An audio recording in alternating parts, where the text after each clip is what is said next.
Corona काल के बाद फिर फाफामऊ घाट पर लाशों का ऐसा मंजर देखने को मिल रहा है जिसे देखकर आपके रोंगटे खड़े हो जाएंगे। जहां गंगा नदी किनारे रेत में दफनाई जा रही लाशें एनजीटी की रोक के बावजूद यहां पर यह सिलसिला रुकने का नाम नहीं ले रहा है। उत्तर प्रदेश के प्रयागराज में एक बार फिर से गंगा नदी के किनारे रेत में बड़ी तादाद में शव को दफनाया जा रहा है। प्रयागराज के फाफामऊ घाट में इन ताज़ा तस्वीरों ने एक बार फिर से लोगों को कोरोना काल की याद दिला दी है। हालांकि ये शव दफनाने की परंपरा पहले से ही है, जबकि गंगा घाटों पर शवों को दफनाने पर नेशनल ग्रीन ट्रिब्यूनल एनजीटी और जिला प्रशासन ने पाबंदी लगाई हुई है। इसके बावजूद परंपरा के नाम पर जिस तरह से शवों को दफनाया जाना बेहद चिंताजनक है। फाफामऊ घाट पर हर दिन दर्जनों शवों को रेत में दफन किया जा रहा है। यहाँ पर चारों तरफ कब्रें नजर आ रही हैं। दरअसल मानसून आने में है और अब एक माह से भी कम वक्त बचा है। ऐसे में गंगा नदी के तट पर शवों को दफन किए जा रहे हैं। नदी का जल स्तर बढ़ने पर उनका गंगा के सामने भी खतरा बना हुआ है। इससे न सिर्फ रेत में दबी हुई लाशें गंगा में प्रवाहित होंगी, बल्कि इससे नदी भी प्रदूषित होगी। लेकिन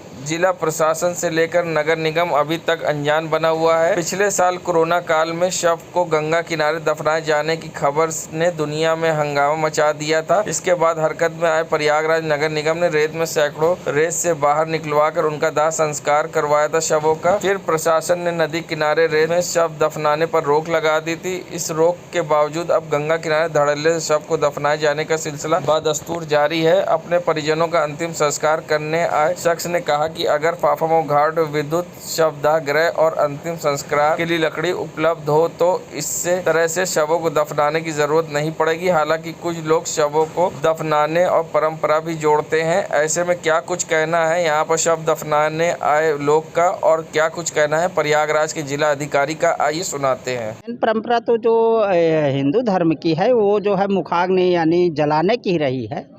अब यहाँ पे लेकिन ये भी परंपरा पुरानी है। उसके मूल में जो है आर्थिक स्थिति और जो है सुविधाओं की कमी है।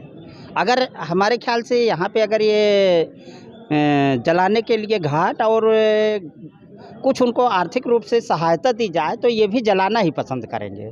लेकिन आर्थिक स्थिति के कारण या कह लीजिए मेन तो आर्थिक स्थिति है। दूसरा चीज़ एक अभी ये है, लोग सोचते हैं कि समय की भी बचत भी हो रही है और जल्दबाजी में, आज के जीवन में जल्दबाजी वगैरह में ये परंपरा चली आ रही। पहले थोड़े लेवल पे थी।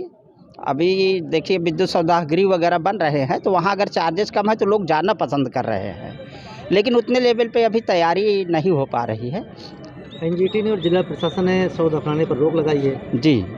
तो जब बारिश होगी, बाढ़ आएगी, मानसून आएगा जी, तो क्या ये शव प्रभावित नहीं होंगे? हाँ बिल्कुल। अगर जो है देखिए शव की राटनिंग होती है, अगर तब तक इसकी राटनिंग नहीं है तो इसके कंकाल तो जाएंगे। एनजीटी की जो है दफनाने पे वो तो प्रदूषण के कारण रोक लगाया है, लेकिन रोक लगाने के साथ साथ उसका अल्टरनेटिव देना भी ज़रूरी है। प्रशासन की तरफ से चाहिए या गवर्नमेंट की तरफ से चाहिए। रोक ही लगाना सफिशिएंट नहीं है। रोक लगाना अलग चीज़ है और उसका जो है अल्टरनेटिव विकल्प भी जो है देना हमारे ख्याल से ज़रूरी है। मैं आर.के. पटेल। अच्छा, ये जो गंगा नदी के किनारे शव दफनाने की बात आ रही है, हमारे सामने पिछले वर्ष भी आई थी। तो हम लोगों ने वहाँ पर पुलिस और हमारे राजस्व के ऑफिसर्स का टीम लगा रखा है और हम लोगों ने इस पर काफ़ी सख्ती किया है कि वहाँ शव किसी तरीके से न दफनाए जाएं। लेकिन एक बात है जो लोकल जो पंडा हैं वो भी बताते हैं और आम लोग भी बताते हैं कि गंगा नदी के किनारे शव दफनाने की परंपरा रही है और हम इस पर एक जो नया प्रयास कर रहे हैं कि नगर निगम की सहायता से हम लोग वहाँ शवदाह केंद्र बनाने जा रहे हैं। और उसके लिए जो भूमि की बात है, हम लोगों ने रेलवे से भूमि की बात की है तो वो भी इसके लिए अग्री हैं। तो जल्द ही हम लोग एक नया शवदाह केंद्र बना देंगे और वो बनने के बाद जो मुझे लग रहा है कि बार बार परंपरा जो है शव दफनाने की, तो हम इसको मुझे लग रहा है कि बंद करने में सफल हो सकेंगे। ये पिछली बार हमारे सामने इस तरह की समस्या आई थी और इस बार मुझे लग रहा है कि जितने शव ऊपर जो दिखाई देता है, कपड़ा दिखाई देता है, जो बॉडीज़ है वो काफ़ी अंदर और काफ़ी नीचे की ओर है। तो जितना शव बहने की थी शिकायत तो पिछले वर्ष काफ़ी बड़ी संख्या में रहा था, लेकिन इस बार वो समस्या नहीं आनी है। बता दें जिलाधिकारी प्रयागराज ने बड़ा दावा किया है और यहाँ पर शवदाह गृह बनाने की तैयारी चल रही। साथ ही कहा है कि पिछली बार की तरह इस बार कोई समस्या नहीं होगी। नगरी प्रयागराज ये नज़ारा है करेला बाग की मछली मंडी से लेकर बालू मंडी तक जाने वाली सड़क का, जहां पर नगर निगम ने बुलडोज़र ने आज ध्वस्तीकरण की कार्रवाई की। सड़क किनारे अवैध अतिक्रमण को हटाया, जहां सब्जी की दुकान पर बुलडोज़र ने पूरी तरह से ढहा दिया और ज़मींदोज़ कर दिया। ऐसे में कई जगह पर अतिक्रमण करी हुई जगह को ज़मींदोज़ किया गया और अतिक्रमण हटवाया गया, जिस पर यहाँ के स्थानीय लोगों में नाराज़गी भी दिखाई दी। उनका कहना था अतिक्रमण हटवाया जा रहा है, अच्छी बात है, मगर कार्रवाई सब पर होनी चाहिए। यहाँ के पूर्व पार्षद समाजवादी पार्टी के, जिनकी यहाँ पर दुकान बनी है और लोगों का आरोप था कि ये दुकान अवैध है और इस पर नगर निगम ने कोई कार्रवाई नहीं की है। सिर्फ गरीब लोग की दुकानों पर कार्रवाई की गई है और यहाँ पर जो भी बड़े लोग हैं उन पर किसी तरह की कार्रवाई नहीं की गई हो, चाहे वो गेस्ट हाउस हो या फिर बनी अवैध मार्केट। क्या कुछ कहना इस पर लोगों का, आइए सुनाते हैं आपको। भाई हमारे उनकी दुकान सड़क पे था, तोड़ दिए। और दुकान गंदा नाला के बगल में 7-8 दुकान है और सड़क पे उसका नहीं तोड़े, उसको छोड़ के सबके एक तरफ गरीब आदमी गिरा दिए। तो गलत तो आपकी बनी थी दुकान? गलत बना तो है, मगर उन लोग भी गलत बना था, उसको भी गिराना चाहिए। किनकी नहीं गिराई गई है? अरे बगल में मान लो नंदा सभा सद के पूरा मकान बना हुआ गंदे नाले के बगल में। अच्छा, तो अवैध थी वो भी? सब अवैध थी, उसको नहीं हटाया गया? उसको नहीं हटाया गया। क्या नाम है? हमारा नाम राजेश है। प्रयागराज, जहां एक बार फिर से ज्ञानवापी मस्जिद का मुद्दा फिर से गरमाया है। जहां हिंदू पक्ष वहां शिवलिंग होने के दावे कर रहा है, तो वहीं मस्जिद की इंतज़ामिया कमेटी ने वहां पर उसे फाउंटेन का टूटा हिस्सा बताया है। ऐसे में अब किन्नर कल्याण बोर्ड की सदस्य व किन्नर अखाड़े की महामंडलेश्वर कौशल्यानंद गिरी उर्फ टीना माँ ने बड़ा बयान दिया है और साथ ही उन्होंने लोगों से अपील की है। साथ ही उन्होंने ज्ञानवापी के मुद्दे पर दोनों पक्षों से क्या कुछ अपील की है, आइए सुनाते हैं आपको। हाँ, जय श्री महाकाल। और मैं किन्नर अखाड़ा की महामंडलेश्वर और कौशल्यानंद गिरी और किन्नर कल्याण बोर्ड की सदस्य हूँ। मैं यही कहना चाहूँगी, जो ज्ञानवापी मस्जिद का जो विवाद अभी बहुत ज़ोरों शोरों में चल रही है, तो वहाँ पे शिवलिंग मिला है 12 फीट का।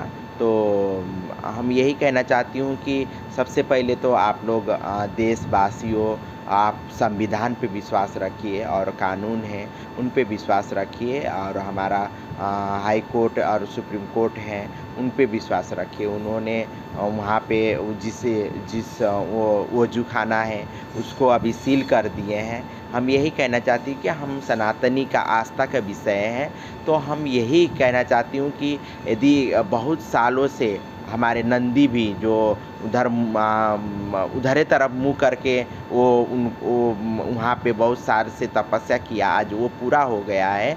तो आप लोग अभी सब्र करिए और शांति माहौल बनाइए, और शांति का माहौल बनाते हुए जो भी कोर्ट का फैसला आएगा उस पे आप लोग उसको विश्वास रखिए कि जो भी फैसला आएगा वो निश्चित तौर पे अच्छा ही फैसला आएगा। उस पे ध्यान दीजिए, उस पे विश्वास रखिएगा।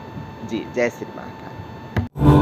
सिविल लाइन पुलिस ने चलाया चेकिंग अभियान। मौके पहुंचे ADG zone Prayagraj, SSP Prayagraj ने चेकिंग के दौरान संदिग्ध लोगों से पूछताछ की, साथ ही आवश्यक दिशा निर्देश दिए और कई लोगों के यहां पर चालान भी किए गए। वहीं सिविल लाइन क्षेत्र में ADG zone Prayagraj, SSP Prayagraj व इंस्पेक्टर सिविल लाइन समेत फोर्स के साथ पैदल गश्त की। सुरक्षा के दृष्टिगत सिविल लाइन क्षेत्र में किया भ्रमण।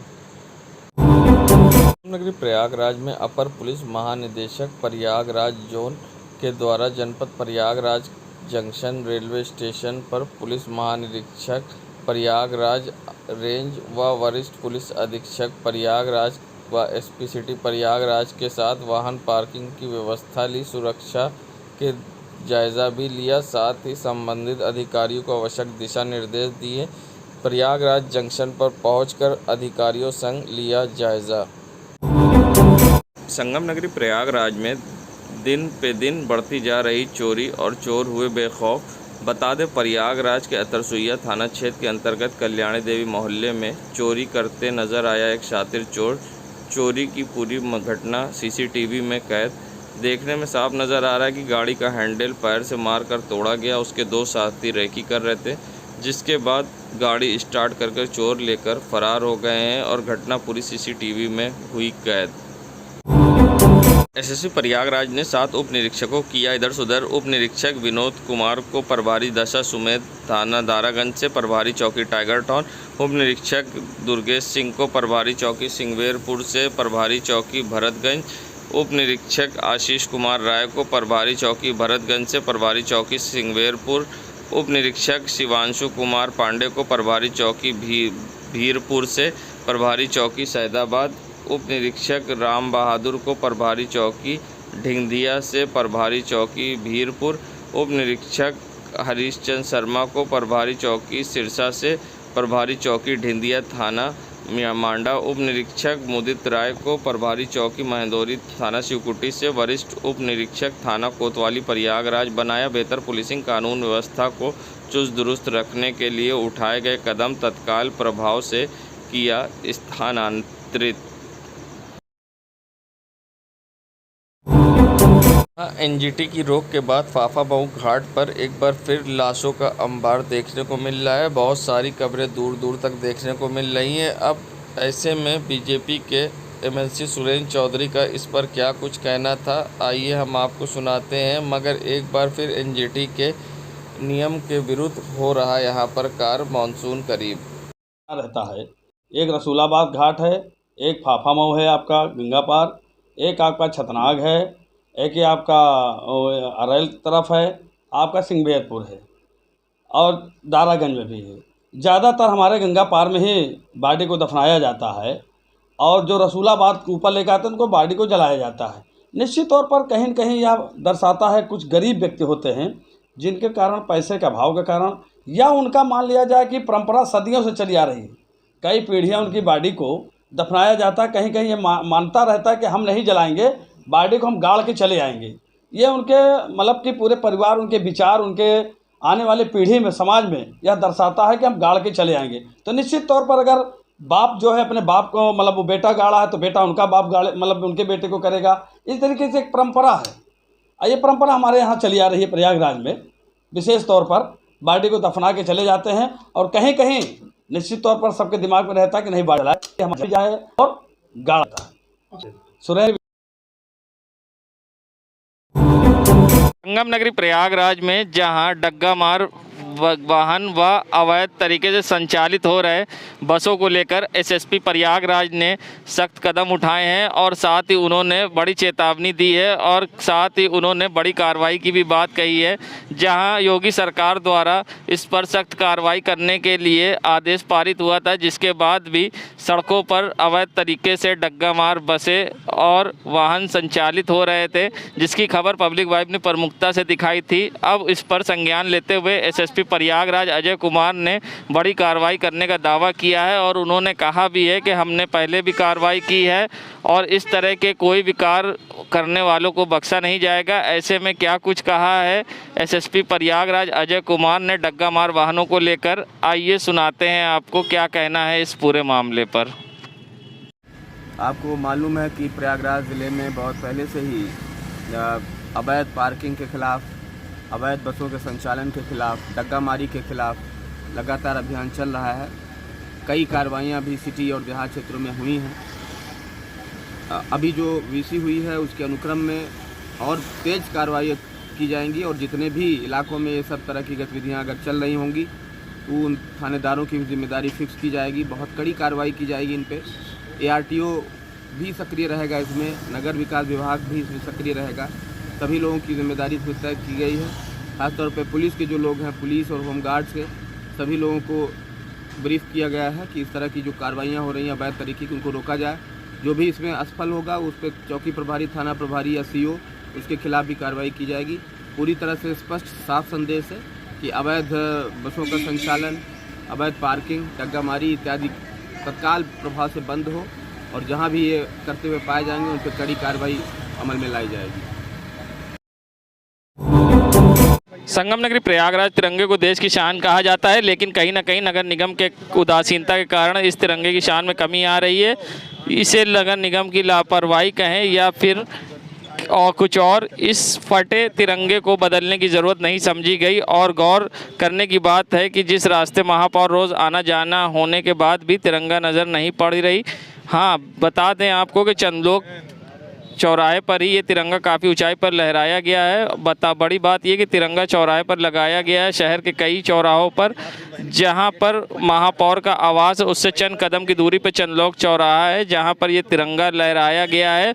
और ये तिरंगा फटने के बावजूद किसी ने इस पर ध्यान नहीं दिया और तिरंगे का अपमान हो रहा है। वहीं जब मेयर अभिलाषा नंदी गुप्ता से इस पर बात की गई तो वो बात को इधर उधर करके बात टालने की कोशिश करती नजर आई। क्या कुछ कहा उन्होंने, आइए सुनाते हैं आपको।